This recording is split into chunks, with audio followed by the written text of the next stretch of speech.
Hello साथियों, Richpal study point में आपका स्वागत है। और हम रीट लेवल 2 के अंदर विषय गणित पढ़ रहे थे। और जैसा कि आप लोगों को मालूम है कि हमने गणित का जो पाठ्यक्रम है वो हमने शुरू किया है। हम टॉपिक बाय टॉपिक आगे बढ़ रहे हैं और हमने पहले जो है इससे पहले हमने 2 जो टॉपिक हैं वो पूरे कर लिए हैं। पहला टॉपिक घातांक और बीजीय व्यंजक जो है उनका योग, घटाव, गुणा, भाग हमने सीख लिया है। अब इसी कड़ी में आगे हम गुणनखंड जो है वो पढ़ रहे थे और उसके अंदर हमने गुणनखंड का 2 भाग हमने पहले पढ़ लिए हैं और आज हम इसका गुणनखंड का आखिरी और तीसरा पार्ट पढ़ने जा रहे हैं। देखिए, हमने इससे पहले पिछले वीडियो के अंदर हमने गुणनखंड के बारे में पढ़ा और जितने भी क्वेश्चन बनते थे जो पिछले वर्षों में आए हुए प्रश्न हैं वो पूछे गए हैं, उनको हमने एक एक करके लिया और हल किया। अब देखिए, हम आगे जो है मैंने आपको कल गुणनखंड के 2 तरीके बताए थे। एक, हम इसको सारव गुणनखंड विधि से हल कर सकते हैं, सारव गुणनखंड विधि, और दूसरी विधि जो थी वो थी आपकी समूहन द्वारा।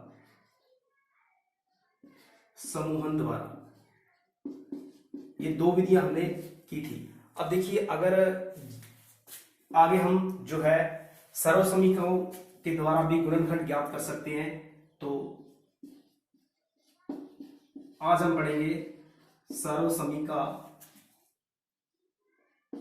द्वारा गुणनखंड।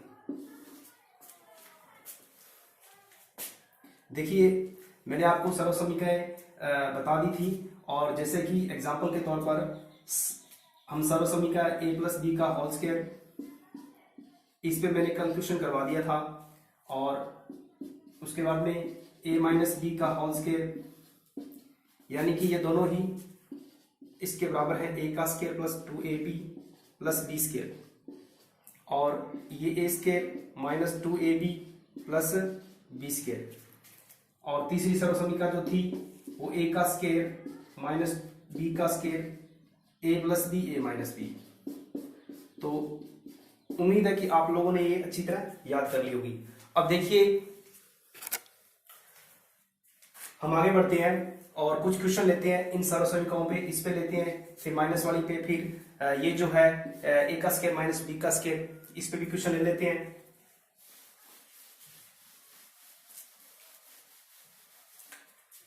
देखिए, पहली जो सरल समीकरण है a + b का होल स्क्वायर बराबर में a का स्क्वायर + 2ab + b स्क्वायर। अब देखिए, ये सरल समीकरण जो है ये अपने आप में पूर्ण वर्ग है। ठीक है, ये रूप जो है इधर वाला ये पूर्ण वर्ग रूप है, और यदि इसको हम कह सकते हैं ये पूर्ण वर्ग रूप है, पूर्ण वर्ग रूप, यानी कि इसको हम होल स्क्वायर के अंदर बदल सकते हैं।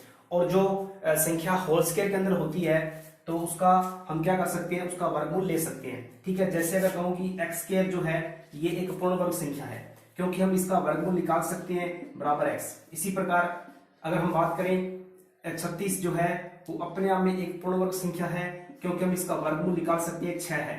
तो इसी प्रकार ये जो इधर वाला व्यंजक है ये अपने आप में एक पूर्ण वर्ग व्यंजक है।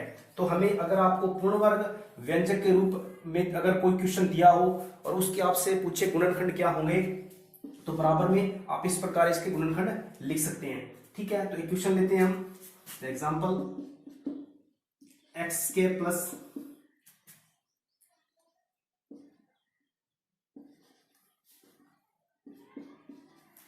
देखिए, इसके अंदर देखिए आप लोग कि 3 पद हैं, और जब किसी भी व्यंजक के अंदर त्रिपद हो और वो एक अपने आप में पूर्ण वर्ग संख्या बने या पूर्ण वर्ग व्यंजक बने, जैसे यहां पर देखिए जो पहला पद है और अंतिम पद देखिए, ये दोनों ही पूर्ण वर्ग पद हैं, क्योंकि x² का वर्गमूल निकल सकता है और 9 का वर्गमूल निकल सकता है। तो देखिए, तो ये तो फॉर्म हो गया आपका a का स्क्वायर और ये हो गया आपका b का स्क्वायर। जो बीच की टर्म है, जो बीच का पद है वो क्या 2ab बन रहा है कि नहीं बन रहा है? हम एक यहां से क्या 2 को अलग कर लेंगे और जो पार्ट बचेगा गुणा में वो a और b है या नहीं है हम चेक करते हैं।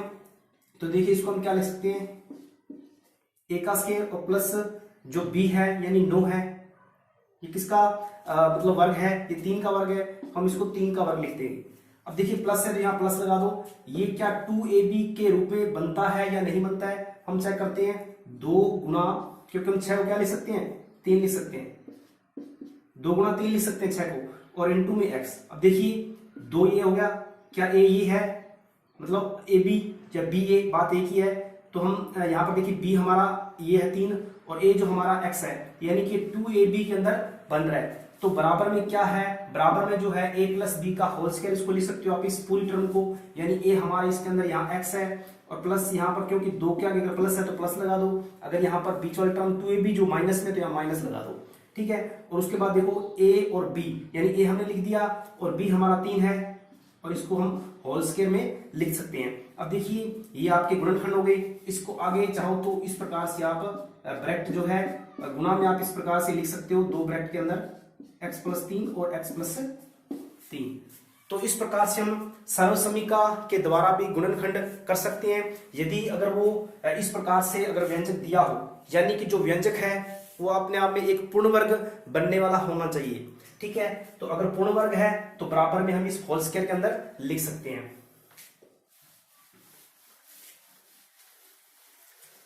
अब एग्जांपल हम कुछ और लेते हैं।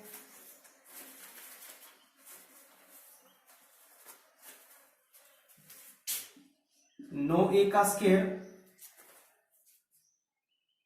Minus 30ab plus 25b square, ठीक है। तो देखिए इस व्यंजक के अंदर चर जो है वो 2 या 2 से ज्यादा भी चर हो सकते हैं, तो हमें घबराने की जरूरत नहीं है, क्योंकि पिछले सवाल के अंदर एक ही चर था x, तो आपको ये नहीं याद रखना कि उसके अंदर केवल एक ही चर आ सकता है। चर जो है a b c x y z कितने भी चर हो सकते हैं, ठीक है। तो देखिए यहाँ पर ये एक पूर्ण वर्ग पद है और 25b स्क्वायर भी पूर्ण वर्ग पद है। क्यों? क्योंकि 9 का वर्गमूल निकलता है 3 और a स्क्वायर का वर्गमूल a होता है। इसी प्रकार 25 का 5 और b स्क्वायर का b। तो देखिए इसको क्या लिख सकते हो आप, 9a स्क्वायर को 3a का होल स्क्वायर, फिर देखिए इसको लिख लो ये 5b का होल स्क्वायर, ये माइनस है यहाँ माइनस लगा दो, तो ये देखो क्या 2ab की टर्म बन रही है, तो 2 गुना a हमारा 3 है और b क्या है 5b। तो चेक करो इसका गुणा करने पर देखिए क्या वापस 30ab आ रहा है कि नहीं आ रहा। देखो 2 3 6 6 5 30 और a इंटू बी तो बिल्कुल आ रहा है। तो हम इसके ऊपर क्या लिख सकते हैं, क्योंकि अगर ये पूर्ण वर्ग व्यंजक है तो बराबर में हम क्या होल स्क्वायर में लिख सकते हैं, तो a प्लस बी का होल स्क्वायर या a माइनस बी का होल स्क्वायर, क्योंकि अगर जहां पर देखिए बीच वाले टर्म में अगर माइनस है तो माइनस की प्रॉपर्टी है, माइनस का वो सर्वसमीका है, अगर प्लस है तो प्लस की है। तो देखिए ये माइनस की प्रॉपर्टी है यानी माइनस की सर्वसमीका है, तो 3a माइनस 5b यानी कि ये a माइनस बी का होल स्क्वायर, तो बराबर में क्या लिख सकते हो 3a माइनस 5b और 3a माइनस 5b। तो इस प्रकार से आप ये गुणनखंड कर सकते हो। आगे देखिए कुछ एग्जांपल हम और लेते हैं। अब देखिए हमने प्लस की और माइनस की सर्वसमीका पे आधारित क्वेश्चन कर लिए हैं। अब हम तीसरी समीका जो सर्वसमीका वो लेते हैं, वो क्या है a का स्क्वायर माइनस b का स्क्वायर बराबर में a प्लस बी और a माइनस बी। अब देखिए ये सर्वसमीका जो है वो यानी कि दो संख्याओं के वर्गों का जो अंतर है, यानी पहली संख्या का वर्ग माइनस दूसरी संख्या का वर्ग, उनका जो अंतर है वो उनके योग के यानी कि गुणनफल योग, उनके योग और उनके अंतर के गुणनफल के बराबर होता है, यानी कि a का स्क्वायर माइनस b का स्क्वायर बराबर a plus b a minus b, ठीक है। तो अब देखिए इस पे क्वेश्चन लेते हैं हम। 4x का स्क्वायर माइनस 9y स्क्वायर। अब देखिए ये दोनों क्या पूर्ण वर्ग बन रहे हैं क्या, क्योंकि a का स्क्वायर माइनस b के स्क्वायर के फॉर्म के अंदर बन रहा है कि नहीं बन रहा है, बिल्कुल बन रहा है, क्योंकि हम इसको क्या लिख सकते हैं 2x का होल स्क्वायर लिख सकते हैं और 9y स्क्वायर को क्या लिख सकते हैं 3y का होल स्क्वायर लिख सकते हैं। तो देखिए a का स्क्वायर माइनस b का स्क्वायर बराबर क्या होता है a plus b a minus b. तो देखिए ये a हमारा 2x है और b हमारा 3y है 2x 3y यानी a प्लस बी और a माइनस बी। ठीक है, तो इस प्रकार से आप भी गुणनखंड कर सकते हो।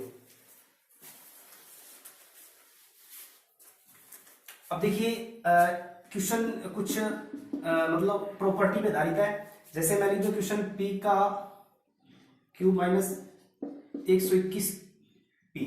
अब देखिए ये क्वेश्चन हमें अजीब सा लग रहा है कि ये कोई भी प्रॉपर्टी नहीं बन रही है, कोई सर्वसमीका नहीं बन रही है, लेकिन देखिए कई बार क्या होता है कि सर्वसमीका डायरेक्ट नहीं बन जाती, हमें कुछ ना कुछ उसमें करना पड़ता है, कुछ कॉमन लेना पड़ता है या फिर ऐसा कुछ, तो हम यहाँ हमें भाग देना पड़ता है। तो देखिए आप इन दोनों में से देखिए क्या चीज ध्यान से कॉमन देखिए, कोई कॉमन पार्ट आ रहा है क्या?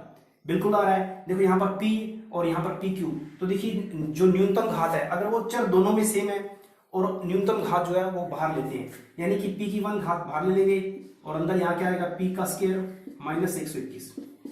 अब देखिए ये सारा गुणनखंड के द्वारा भी इसको हल करेंगे, प्लस इसके अंदर प्रॉपर्टी भी लगाएंगे ये वाली। देखिए इसको हम क्या लिख सकते हैं, p का स्क्वायर है ये पूर्ण वर्ग है। 121 जो हम जानते हैं किसका वर्ग है, 11 का वर्ग है, 11 का वर्ग 121 है।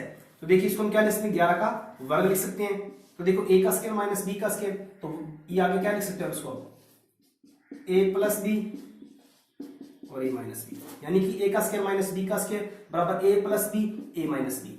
ठीक है, ये इनटू में बाहर कॉमन हमने p लिया था जो कि सारा गुणनखंड है। तो देखो इस प्रकार इसके 3 गुणनखंड बने, 1 2 3। ठीक है,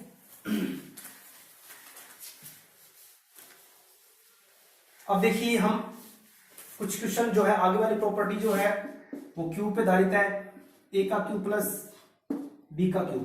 तो इस पे क्वेश्चन जो है इसके बराबर क्या होता है, a प्लस बी, a का square minus a b plus b square. ठीक है, अब देखिए ये प्रॉपर्टी हमारी है, ये सर्वसमीका है, a का क्यूब प्लस b का क्यूब, अगर यहाँ माइनस है तो यहाँ माइनस आ जाएगा। ठीक है, अगर ये प्लस है तो a का क्यूब प्लस b का क्यूब बराबर a प्लस बी, a का square minus a b plus b square. अब इस पे हम क्वेश्चन लेते हैं, अगर इस प्रकार से क्वेश्चन दे दे तो हम उसको किस प्रकार से हल करेंगे। ठीक है,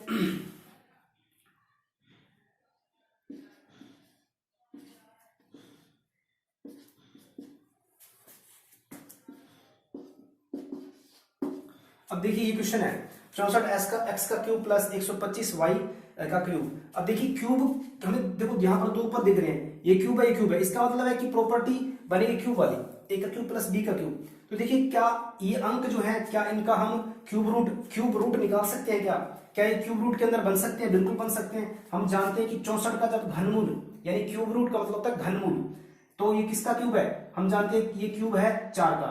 ठीक है, और 125 किसका क्यूब है, ये 5 का। तो देखिए हम इसको क्या ले सकते हैं, इसको तो हम 4 लिख सकते हैं, x हो गया तो इसका होल क्यूब हो गया, प्लस 125 को हम 5 लिख सकते हैं, y ये हो गया आपका 5y का क्यूब। अब देखिए a का क्यूब प्लस b का क्यूब, तो बराबर में क्या बनेगा, a का क्यूब प्लस b का क्यूब बराबर में a प्लस b, और इस प्रकार से। तो मैं इसको लिख देता हूँ 4x प्लस 5y यानी a प्लस b, फिर a का स्क्वायर यानी कि 4x का स्क्वायर, फिर माइनस ए बी यानी 4x गुणा में 5y प्लस 5y का होल स्क्वायर।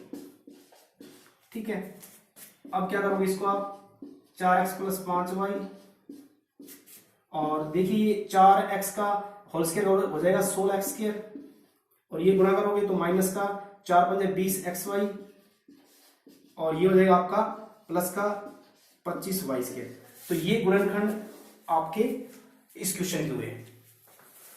ठीक है, तो इस प्रकार से आप सर्वसमीकाओं के द्वारा भी उसको पहले आप सर्वसमीका का मतलब रूप बनाएंगे, उस प्रकार की टाइप बनाएंगे, फिर आप बराबर में जो सर्वसमीका की जो साइड आपको लानी है, जैसे अगर आपको ये इस रूप के अंदर क्वेश्चन दिया है तो आपको ये लाना पड़ेगा, आपको इससे पहले इस टर्म में बनाना पड़ेगा क्वेश्चन को। अगर आपको ये फॉर्म आपकी लग रही है क्वेश्चन इस टर्म का बन रहा है तो बराबर में ये आंसर आएगा, तो आपको पहले क्यूब के रूप में बनाना पड़ेगा। ठीक है, अब देखिए आगे ये आपकी प्रॉपर्टी से संबंधित क्वेश्चन हुए, कुछ और प्रॉपर्टी है, हालांकि इतने डीप के अंदर क्वेश्चन नहीं पूछता। अब देखिए हम आगे जो है अब हम गुणनखंड की बात करते हैं, और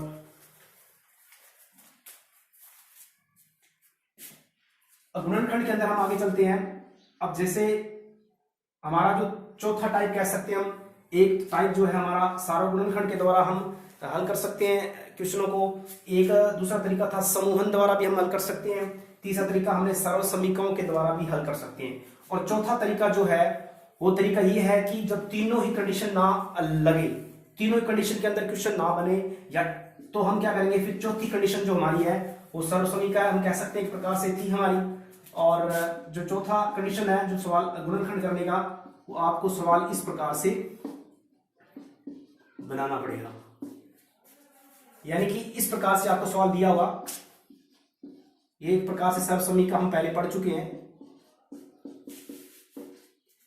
ax प्लस बी, यानी कि ये चर सेम आपके, ठीक है। और उसके बाद में x का स्क्वायर प्लस बाहर x है, अंदर a plus b plus a b, तो ये एक सरल समीकरण। अगर आपको पूर्ण वर्ग के टर्म के अंदर सवाल नहीं दिया गया है, यानी वो पूर्ण वर्ग ना बने क्वेश्चन, तो उस कंडीशन में हमें लास्ट चारा यही बनता है कि आप ये प्रॉपर्टी लगाएंगे। अब ये सरल समीकरण है, लेकिन हम क्या इस पे कई बार ध्यान नहीं देते, तो इससे सरल समीकरण बन सकती है, इसके बराबर ये लाना है और इसके बराबर ये लाना है, ठीक है। तो मैं इसको साफ कर देता हूं। अब हम सीधे क्वेश्चन पे आते हैं। अब जैसे एग्जांपल लेते हैं हम एग्जांपल ले लेते हैं कि ये सवाल क्या किस मेथड से होगा। अब जैसे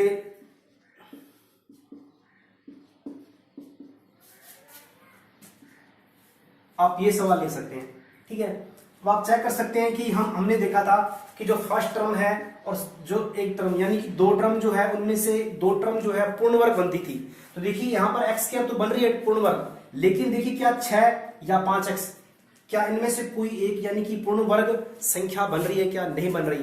तो इस कंडीशन में जब पूर्ण वर्ग व्यंजक के ना बने, तो उस कंडीशन में फिर हमारा लास्ट बचता है क्या, कि हम उसको जो सरल समीकरण जो मैंने अभी बताई, x का square plus x a plus b plus a b, यानी इस फॉर्म के अंदर बनाना पड़ेगा क्वेश्चन। अब ये कैसे बनेगा, ठीक है। अब इसका तरीका, डायरेक्ट तरीका आपको बताऊंगा मैं, कि जैसे इसके अंदर आपकी पहली टर्म जो है आपकी होल स्क्वायर के अंदर है, दूसरी आपकी जो है पीछे के अंदर होगी, और तीसरी आपकी ये टर्म होगी। अब क्या करोगे आप, इसका तरीका ये है कि आप फर्स्ट और थर्ड टर्म को गुणा करोगे। आपने क्या करना है, सबसे पहले फर्स्ट और थर्ड को आपने गुणा करना है। अब गुणा करने के बाद में जो गुणनफल आता है उसको लिख दो, तो एक्स स्क्वायर गुणा 6, ठीक है। थोड़ा सा इस क्वेश्चन पे अगर टाइम लोगे तो एक बार अगर समझ में आ गया तो आप इसको कभी भी नहीं भूल पाओगे, क्योंकि ये तरीका बेस्ट तरीका है। और पहले का जब तीसरे से आप गुणा करोगे तो आपके सामने ये आ जाएगा 6x स्क्वायर, ठीक है। फिर आपने क्या करना है, आपने जो गुणनफल आया फर्स्ट और थर्ड का, उसका जो गुणांक है, गुणांक यानी जो चर के साथ में गुणा में है, कोई भी चाहे एक हो चाहे कुछ भी हो, उस गुणांक को आपने, यानी उस गुणांक के आपने गुणनखंड निकालने हैं, गुणनखंड ज्ञात करनी है। और गुणनखंड आपको मैंने बताए थे, तरीका क्या है कि सबसे पहले आप करते जाओ, इसको गुणा के अंदर लिखना है, तो इसको हम 1 गुणा 6 लिख सकते हैं सबसे पहले। फिर क्या लिख सकते हो आप, इसको 2 गुणा 3 लिख सकते हैं। फिर क्या लिख सकते हो, बस गुणनखंड इसके इतने बनते हैं, और बनते हैं क्या, नहीं बनते। अगर आप वापस लिखोगे 3 गुणा 2 तो बात एक ही है। अगला 6 कम 6, यानी कि आपको ये आपके गुणनखंड आ गए 1 6 2 3।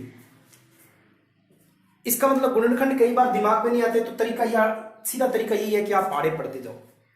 आप स्टार्ट कर दो दिमाग के अंदर, 1 का पढ़ा फिर 2 का पढ़ा, यानी वो किस किस पाड़े मारे। जैसे मैं अगर इसका लूं कि 6, देखो 6 1 के पाड़े मारा, तो 1 गुणा 6। फिर 2 का चेक करते हैं, 2 कितनी बार, 2 गुणा 3, 2 3 6। इसी प्रकार तो आप जिस जिस पाड़े में वो नंबर आ रहा है, ये गुणनफल जो गुणांक है, उसके आपको गुणनखंड इस प्रकार से निकालने। अब देखिए यहां पर पेयर बन जाएंगे ये 2 2 की, ठीक है, ये गुणनखंड आ गई। अब आपको क्या करना है, अब आपको बीच वाला उठाना है 2 नंबर, और 2 नंबर का जो गुणांक है कितना है, 5। अब 5 जो गुणांक है, ये 5 जो है वो कब आए, मतलब 5 जो है कब आए, यानी इनमें से कौन सा गुणनखंड, यानी कौन सा पेयर उठाएं, कौन सा जोड़ा उठाएं जिनको जोड़ने या घटाने पर ये आए, ठीक है। तो सीधा दिख रहा है, ठीक है। अब देखिए जोड़ने या घटाने पर क्या आए, ये आए, प्लस एक बात साथ में और याद रखनी है, ये सवाल ही ऐसा है, इसके अंदर हमें ये भी लग रहा है जोड़ा और ये भी लग रहा है।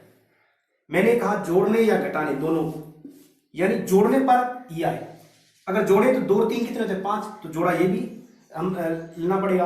और घटाने की बात करें 6 में से या 5, तो कहोगे सर ये दोनों ही तो बन रहे हैं क्वेश्चन। नहीं, हमें क्या करना है, जो जोड़े लेने हैं अगर उनको जोड़े तो 5 आए, क्या करें, यानी कि 5 जोड़े तो 2 + 3 5।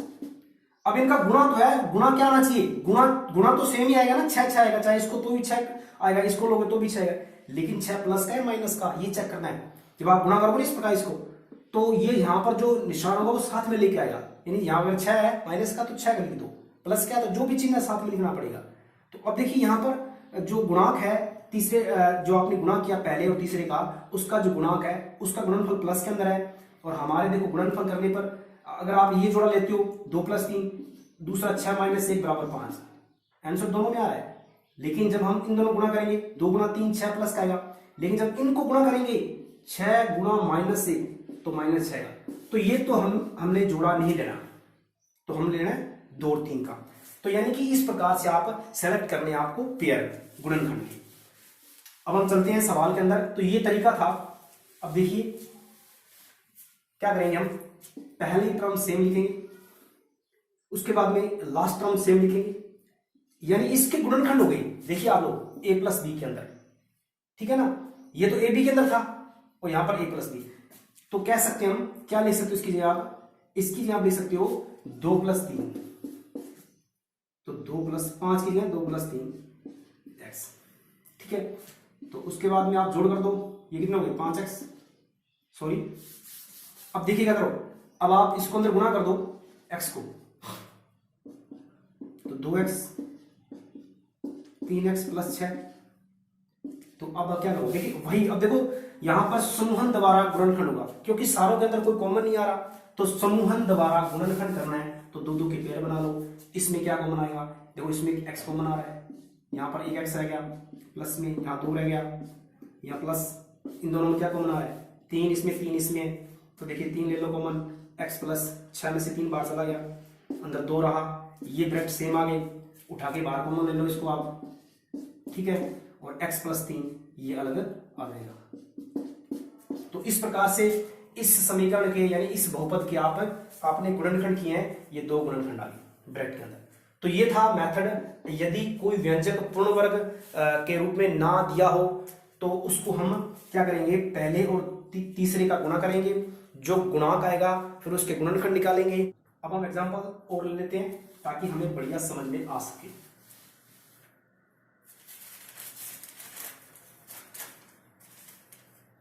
अब जैसे क्वेश्चन है, माइनस का ले लेते हैं, y² -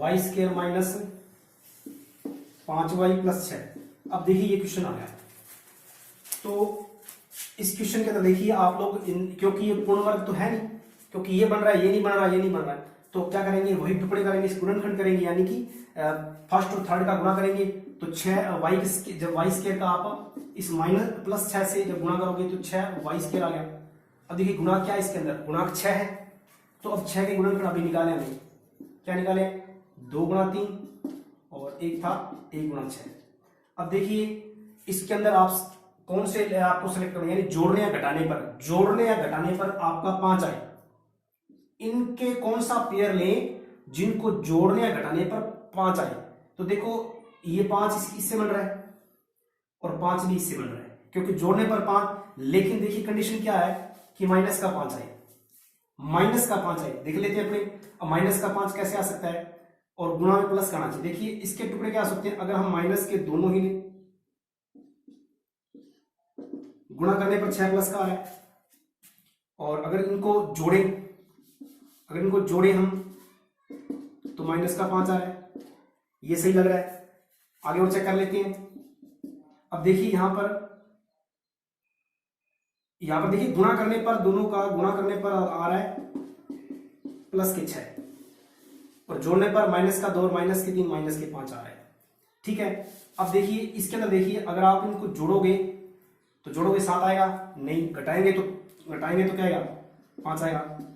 क्या इनका गुणा जो है वो 6 आ रहा है, देख लेते हैं। प्लस का 6 आना चाहिए, तो 6 गुणा, देखो यहाँ पर माइनस का 1 है, तो माइनस का 1 बराबर में -6। तो हमें ये सेलेक्ट नहीं करना है, हमें सेलेक्ट कौन सा करना है, -2। देखिए इसमें कंफ्यूज नहीं होना आप लोगों को, आपको थोड़ी बहुत बेसिक जानकारी होनी चाहिए ये चिन्ह की। तो देखिए मैं फिर से बता देता हूं, आपने पहले और तीसरे गुणा किया, आपने जो गुणा गया, आपने गुणा के गुणनखंड निकाल लिए। अब क्या करना है, आपको इन दोनों में से यानी कि पेड़ उठाने हैं बारी बारी से, और जिनका जोड़ या घटाव ये बीच वाला है, यानी कि -5 है। अब चिन्ह साथ में इसका, अब देखिए मैंने दोनों माइनस के लिए लिए, तो जोड़ने पर -5 आएगा, क्योंकि 2 और 3 कितने होते हैं, -2 और -3 -5। गुणा करेंगे तो +6 है, और आना भी 6 प्लस का, देखिए यहाँ पर। लेकिन अगर हम दूसरा पेड़ उठाते हैं तो उसको भी चेक कर लेते हैं, उनको जोड़ते हैं 7 आता है, नहीं संभव, घटाते हैं तो 5 आता है, ठीक है। लेकिन इसके अंदर हमने कौन कौन से किस प्रकार के हमने गुणनखंड लिए, एक 6 प्लस का लिया और -1 लिया। जब गुणा करते हैं -6 आता है, तो हमें चाहिए +6, इसलिए हमें ये सेलेक्ट नहीं करना है, हमें ये सेलेक्ट करना है। तो अब देखिए इसके अंदर आप, तो हमारे पहले और तीसरे को आप सेम लिख दोगे, इसकी जगह क्या लिखोगे, इसकी जगह -5 क्या लिखोगे आप, -2 -3 और यहाँ प्लस लगा दो, ठीक है। और x, क्योंकि -5 आना चाहिए, और वैसे बात प्लस आएगा। अब देखिए इस x को अंदर गुणा कर दो, -2x -3x +6। अब देखिए इस ब्रैकेट को हटाएंगे तो ये -2x यहाँ देगा, क्योंकि plus minus minus plus minus minus. अब आगे क्या करोगे आप, इसमें इसमें कॉमन ले लो, बस वही समूह तरीका, y का आएगा कॉमन, और इसके अंदर क्या देखो यहाँ पर माइनस है ना, तो माइनस है जो 3 नंबर पे आपका, यानी कि जो जिस समूह का पहला पद जो चिन्ह लेके बैठा है वही चिन्ह कॉमन लेना है। अगर यहाँ माइनस है तो माइनस लेना है, इन दोनों में क्या कॉमन आ रहा है, 3 कॉमन आ रहा है, और यहाँ पे x, और देखो यहाँ माइनस बार लिया तो अंदर निशान जो है चेंज हो जाएगा, प्लस का माइनस हो जाएगा, यानी 3 बार लिया तो 2 हो जाएगा। ये ब्रैकेट सेम आनी चाहिए, सॉरी यहाँ पर y है,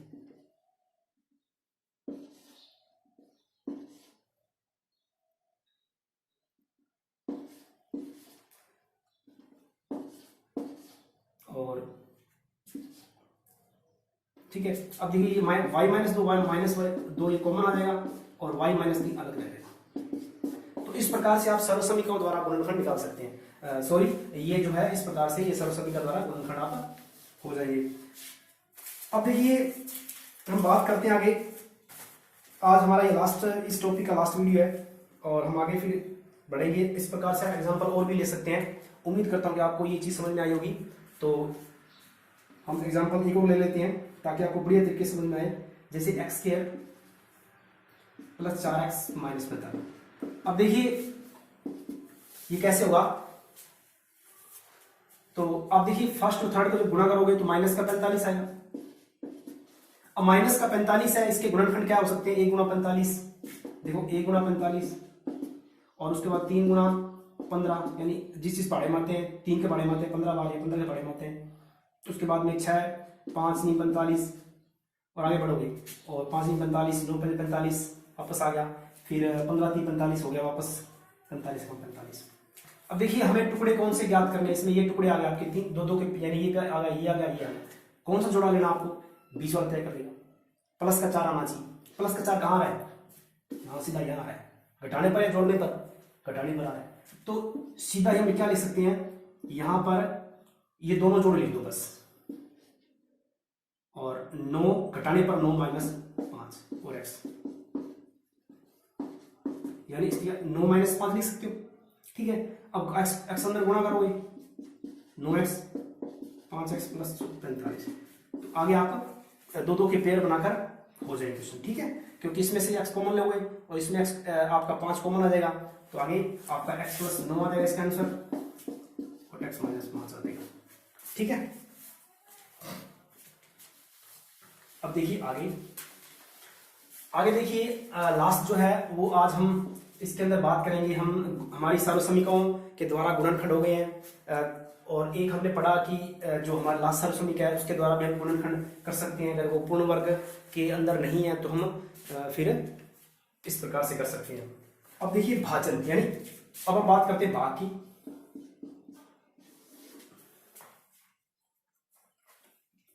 देखो भाग के हमने वैसे पिछले वीडियो के अंदर, स्टार्टिंग के पहले वीडियो के अंदर हमने भाग पढ़ लिया है बीजीय व्यंजकों का।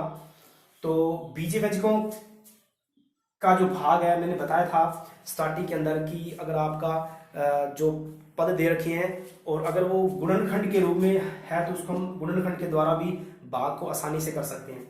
अब जैसे एक पद का आपने एक पद से भाग दे दिया था, द्विपद के अंदर एक पद का, तो आज हम कुछ एग्जांपल लेते हैं और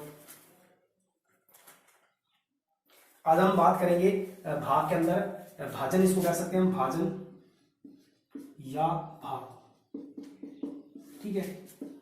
अब जैसे बात करते हैं बहुपद, बहुपद के अंदर हम बहुपद का भाग देंगे। बहुपद के अंदर बहुपद का भाग किस प्रकार दिया जाता है, एग्जांपल देखिए 7x² प्लस 14x और भाग x प्लस 2। अब जैसे ये आपके सामने ये एक बहुपद है और ये भी एक पद है, तो इसके अंदर जब भाग देंगे तो सीधा तरीका है, वैसे भाग आपको नहीं देना है और आप क्या करोगे, इसको बटे में लिख देता हूं मैं इसके x प्लस 2।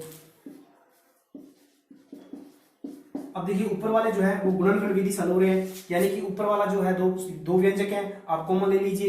इसमें देखो x कॉमन आया, यहाँ पर 7x रहा, प्लस का अंदर 14, ठीक है, और साथ में इसके अंदर 2 भी कॉमन आ रहा है, सॉरी, तो हम 2 भी कॉमन साथ में ले लेते हैं, यानी 2x कॉमन आ रहा है इसमें, क्योंकि सॉरी 7x कॉमन आ रहा है, 7x कॉमन आ रहा है, तो यहाँ पर 1x अंदर रहा, प्लस में ये 14 में 7 बाहर जाएंगे तो 2 रहेगा, x चला गया और बटे में x प्लस 2।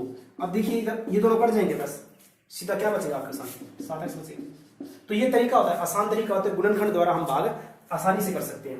यदि हमें गुणनखंड अच्छी तरह आते हैं तो सवाल के अंदर टाइम कम लगता है और आसानी से भाग हो जाता है। अब कुछ एग्जांपल और लेते हैं हम।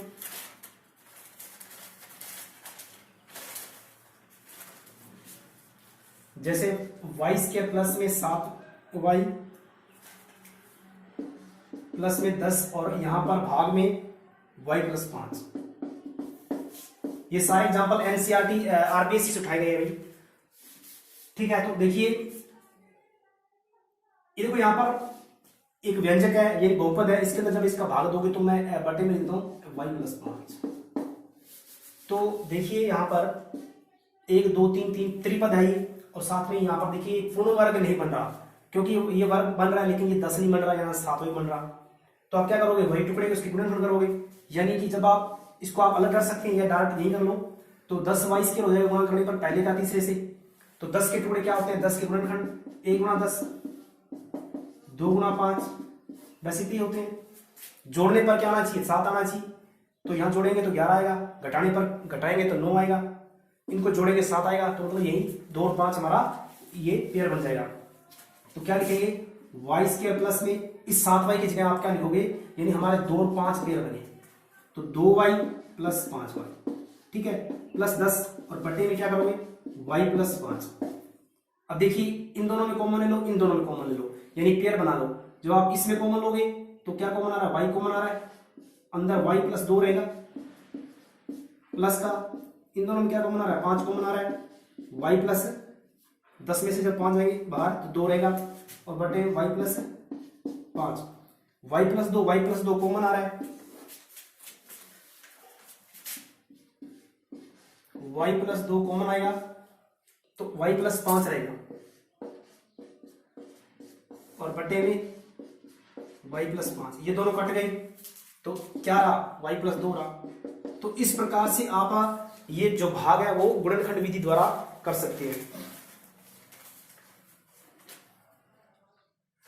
अब जो कुछ ये थे आपके लगभग गुणनखंड हमारा कंप्लीट हो गया है, और यदि कोई क्वेश्चन अगर आपको समझ में नहीं आया या कोई नया क्वेश्चन हो तो आप कमेंट के अंदर वो क्वेश्चन लिख के भेज सकते हैं, कोई भी समस्या है आप पूछ सकते हैं, तो हर संभव आपको उसका जवाब मिलेगा। अब देखिए एक यानी कि बहुपद एक व्यंजक है और उसके अंदर गुणनखंड कई बार पूछ लेता है। तो देखिए एक त्रिघातीय संख्या लेता हूं मैं,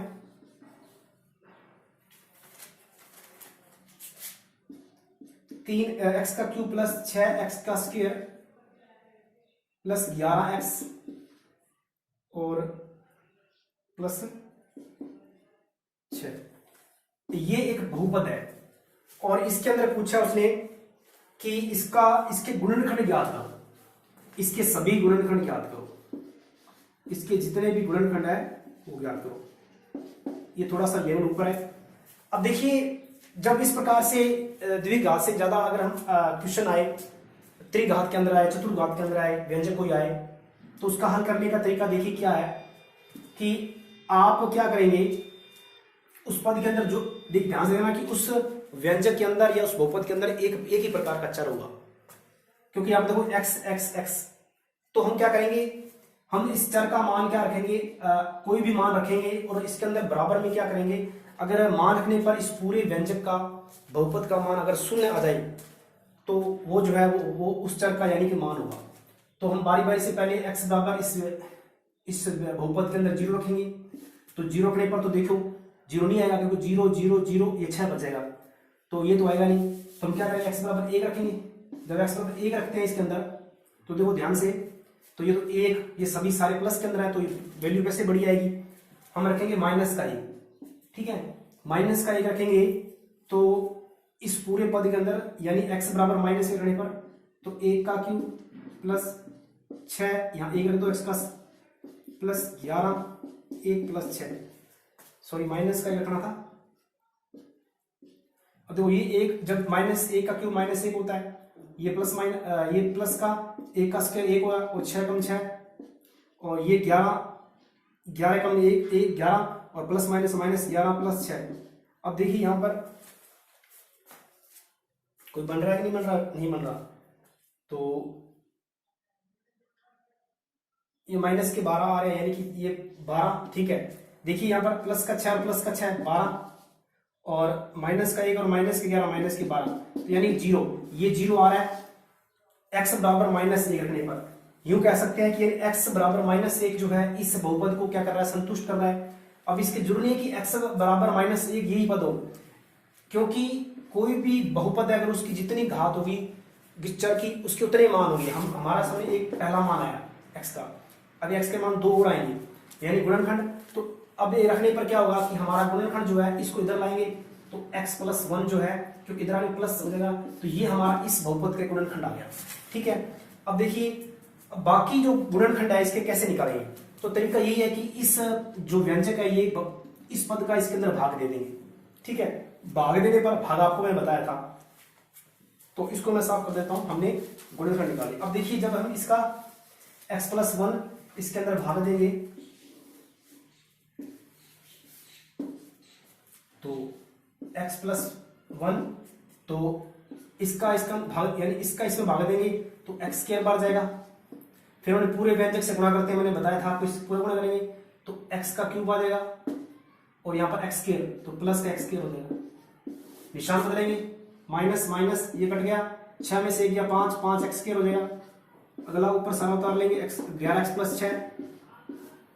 अब देखिए यहाँ पर इसका और इसका जब भाग देंगे तो देखो ये बच जाएगा 5x, क्योंकि 5x स्क्वायर में जब आप इसके अंदर जब इसका भाग दोगे पहले पद का तो ये 5x बच जाएगा, ठीक है। तो 5x यानी ये आंसर 5x आ गया। अब 5x को जब इससे पूरे गुणा करोगे तो 5x स्क्वायर और 5x से कम 5x। अब ये माइनस क्योंकि निशान नीचे वाले घटाव करते हैं, निशान बदल जाएंगे, प्लस है माइनस और माइनस प्लस हो जाएगा। 11 में से 5 गए 6x प्लस 6। अब देखिए यहाँ पर इसका भाग देंगे तो देखो x कट गया या 6 बचा। अब 6 को हम क्या करेंगे, आंसर हमारा 6 प्लस का आ गया।